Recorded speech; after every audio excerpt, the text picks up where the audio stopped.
Muy buenos días, bienvenidos a su espacio Panorama Social Iberoamericano, que se transmite por este su canal internacional de televisión 24 Horas Noticias, dirigido en sus ediciones especiales en español a Iberoamérica, el Caribe, la costa este de los Estados Unidos y Europa Occidental.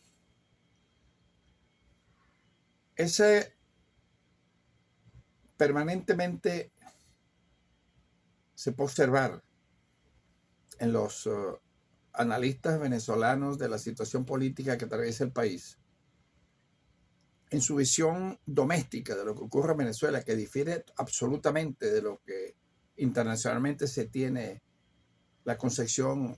de lo que ocurre políticamente en el país, a lo que realmente es la realidad. ¿Hacia dónde va el proceso político de los últimos, podríamos decir, 74 años, pero fundamentalmente de estos últimos 24 años, cuando en 1999 se rompe un ciclo histórico del país, se fractura la historia política de Venezuela y se instaura la segunda fase, podríamos llamar la segunda parte, el epílogo de lo que significó para Venezuela la administración que tuvieron los partidos políticos a partir de 1958, sobre la base de la distorsión y de la implantación en un sistema de gobierno de corte de acuerdo a quienes dirigían el país democrático, con una constitución representativa, un sistema político autoritario, centralista, donde todas las decisiones del país, de acuerdo a la constitución del 61, a los alcances y las limitaciones del poder nacional, recaían en manos del presidente de la República. Esa fue una constitución sancionada en el campo de Carabobo, que es una réplica de la constitución de 1947. El legislador hizo muy pocas innovaciones en todo el contenido programático y dogmático de esta constitución política del Estado, que se implantó con el régimen de partidos o lo que se llamó la dictadura de los partidos. De tal manera que tras 40 años de haberse impuesto esa forma de administración del Estado, con la anuencia y la imposición de los Estados Unidos, de acuerdo al pacto que se hizo en Nueva York entre Rómulo Betancourt y Nelson Rockefeller, para ese momento vicepresidente de la República. Vimos cuáles fueron al final los resultados de la administración del país, luego de haber recibido entre el 1 de enero de 1959, el ejercicio fiscal, y el 31 de diciembre de 1998, 40 años después, el país recibió la escandalosa suma por concepto de divisas petroleras, porque no había otra forma de que al país ingresaran divisas que no fuera a través de la exportación de petróleo, porque era un país que lo mantuvieron durante los 40 años totalmente desindustrializado, con una cultura, diríamos, personal y política de las más bajas en la masa general de la población de Venezuela, que por supuesto era conducida solamente una sola época del año a llevarlas a votar, más no elegir en las elecciones del fin de cada quinquenio de los 25 años que gobernó el Partido de Acción Democrática y de los 15 años que manejó el Partido Compay. Ese ingreso de Venezuela por concepto de divisa ascendió a 497.860 millones de dólares, más los endeudamientos que se produjeron a partir del gobierno de Jaime Lucinchi, cuando ya la democracia se había ido por un barranco y los niveles de corrupción y de demolición de las estructuras financieras del país eran demasiado notorias, que se reflejó en aquella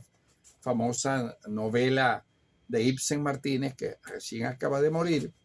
Por estas calles. Ahí estaba reflejado el inmenso desastre en lo que concluyó esa famosa democracia de los partidos, donde en apariencia y utilizando el sistema jurídico, político, económico, financiero y petrolero, instauraron una forma de administración del Estado y de la conducción de la sociedad que estaba dirigida no a solucionar, como lo venía haciendo el presidente Pérez Jiménez, a grandes rasgos, hasta que en los 58 nos dejó un país que era conocido en Europa como la Suiza de América, con una inversión de apenas 4.000 millones en los 4 años que tuvo el poder por designación de la Asamblea Constituyente de 1953 como presidente constitucional. Se quebrantó eso. Y eso se reflejó en aquella famosa frase de Rómulo Betancourt, que fue el que inició el proceso de desmoronamiento de la sociedad venezolana en lo moral, en lo espiritual, cuando dijo que él asumía el poder en su discurso de la toma de posesión para acabar con la corrupción administrativa, palabras de Rómulo Betancourt, y los elefantes blancos de la dictadura. Se implantó el término dictadura para desmeritar, descalificar las grandísimas obras de transformación física y de culturización y civilización que hizo Pérez Jiménez en apenas 4 años. ¿Cuáles eran los elefantes blancos de la dictadura? Eso no le convenía al Partido de Acción Democrática, que era la organización principal que desde su creación en 1941, durante el régimen que ellos derrocaron del general Medina Angarita, eran los 50 hospitales que hizo el presidente Pérez Jiménez, dotándolo de los más avanzados instrumentaciones para llevar a cabo el acto médico, los 20.000 kilómetros de carretera, los 20 aeropuertos más modernos dotados de los sistemas de comunicaciones aéreos para la época, el desarrollo de las industrias básicas y eléctricas de Guayana, los grandes planes para la construcción que dejó en represas para almacenamiento de agua y para la agricultura, en los 50 centrales azucareros que quedó instalado, en el desarrollo de una política que llevó a cabo para autoabastecernos en todos aquellos rubros que podíamos hacerlo. Todo eso se paralizó. La construcción de silos, los sistemas de riego, el desarrollo ganadero impresionante que le dio con los planes de desarrollo ganadero, de hibridación y de importación de maquinaria agrícola, y de 1.850.000 españoles, portugueses, italianos que trajo para que se incorporaran al desarrollo nacional, de tal manera que en 1958, con una producción de 3.200.000 barriles y un ingreso anual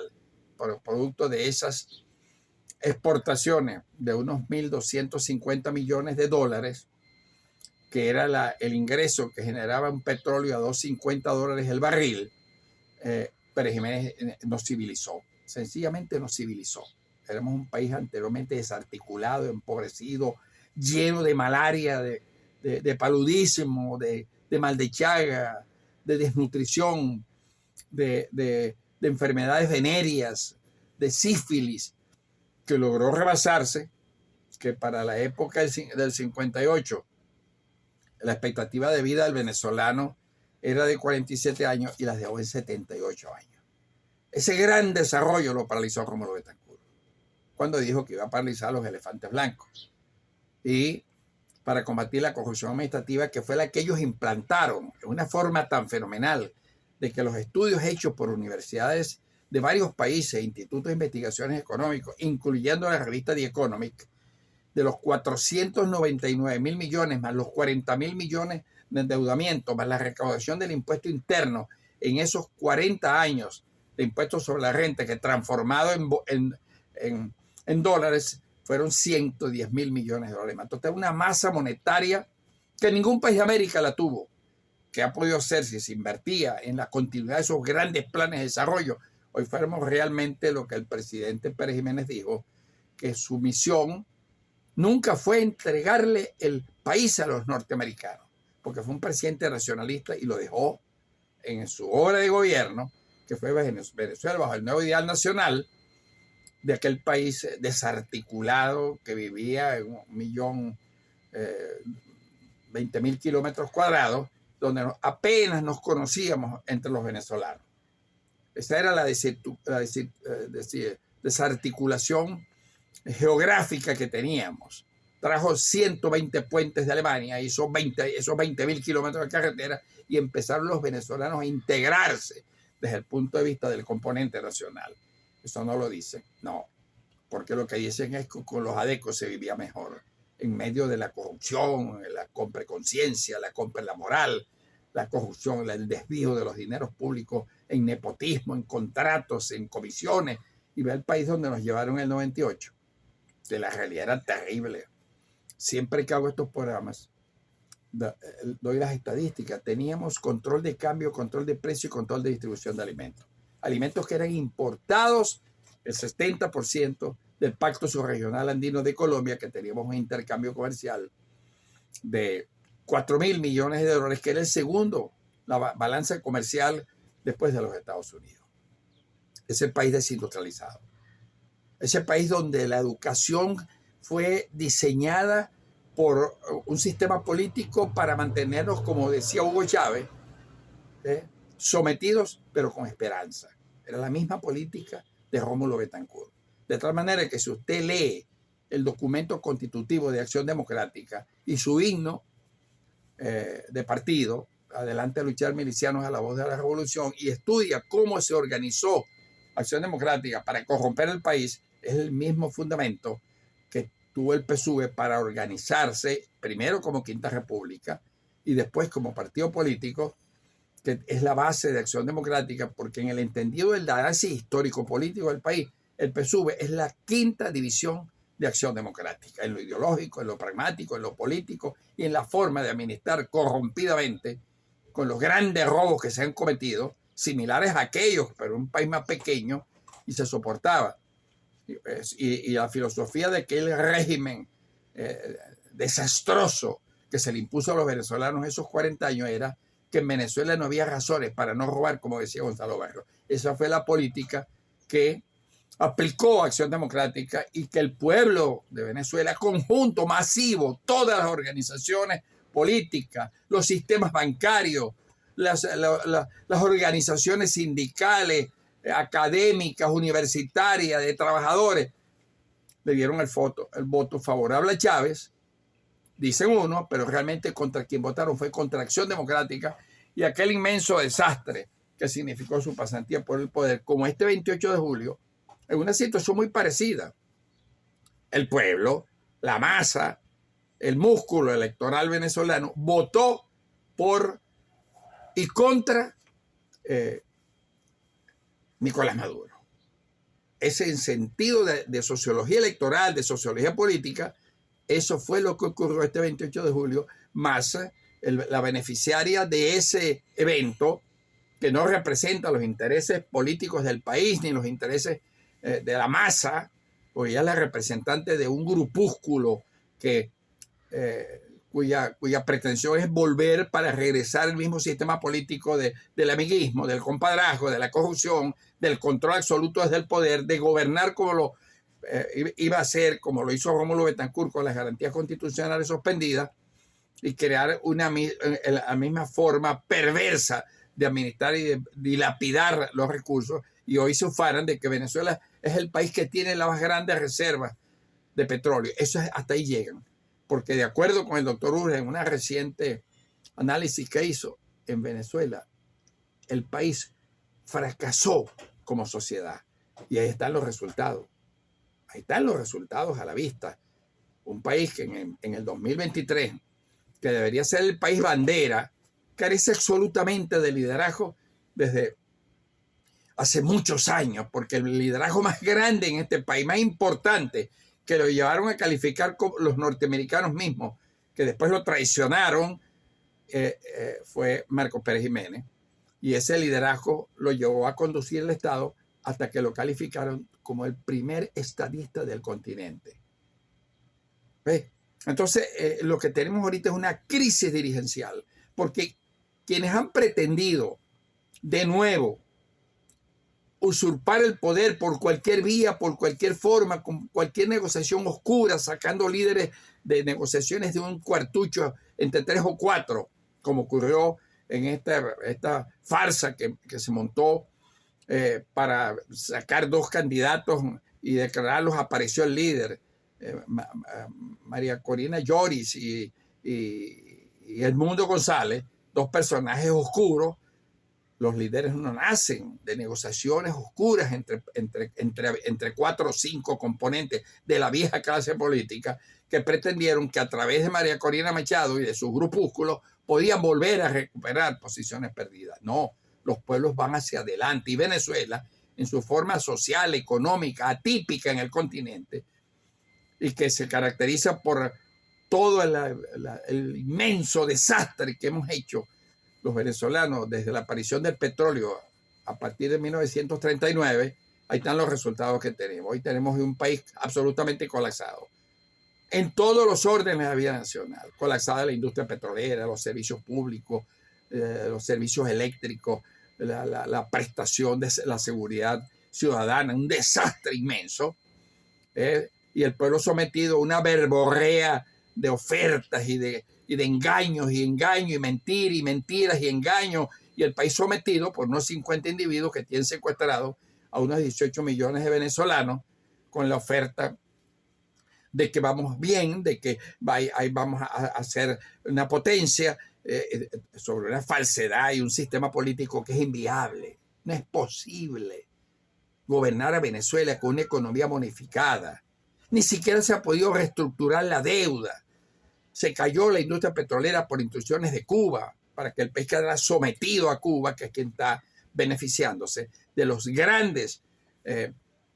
desarrollos que ha tenido Venezuela para producir petróleo y mantener la dictadura cubana a través de la Agenda 2030. Hay una conversación que se produjo entre un expresidente de Venezuela, de Petróleos de Venezuela, y el presidente Chávez, cuando el general presidente de Petróleos de Venezuela, un eminente oficial que por su cualificación lo nombró Chávez presidente de Petróleos de Venezuela, cuando Chávez no había desnaturalizado ni había cambiado su visión del país, que se la cambiaron Luis Michelena, José Vicente Rangel y todos esos comunistas trasnochados que se apoderaron del país y ya se enriquecieron brutalmente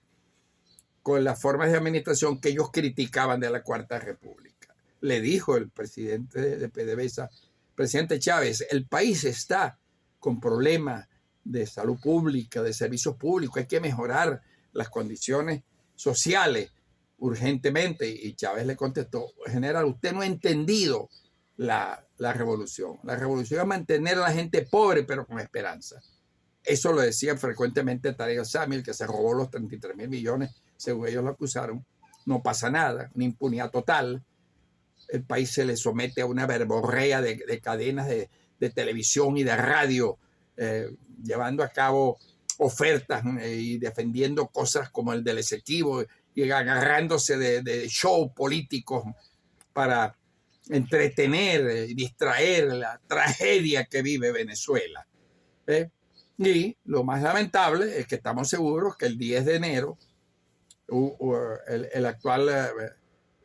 autócrata, vamos a llamarlo, porque no lo podemos llamar dictador.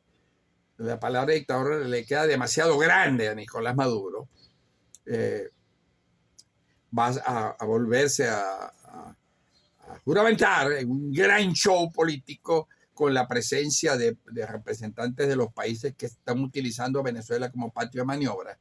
que son China pagándose a la deuda, el Irán pagándose a la deuda, y los Estados Unidos y Cuba. De tal manera que esa es la tragedia que hay en Venezuela, de la cual no se habla. Se le habla de otro país, como siempre se ha hecho, ocultando el desastre, la tragedia monumental, moral que vive Venezuela. Y concluye diciéndole, y ellos están en el poder, como otros han estado en el poder, por la carencia de un liderazgo, de un líder con autoridad que responda a los intereses nacionales, que ha pretendido salir y el gobierno los ha corrompido, porque esa es una de las formas de maquinación para ellos mantenerse en el poder. De esta manera, entendamos las cosas. Les habló Eduardo Guzmán Pérez de nuestra plataforma en Santa Fe de Bogotá, en sus programas especiales para la más importante cadena de televisión del mundo, a través de sus asociados en Bloomberg News en Hispanoamérica.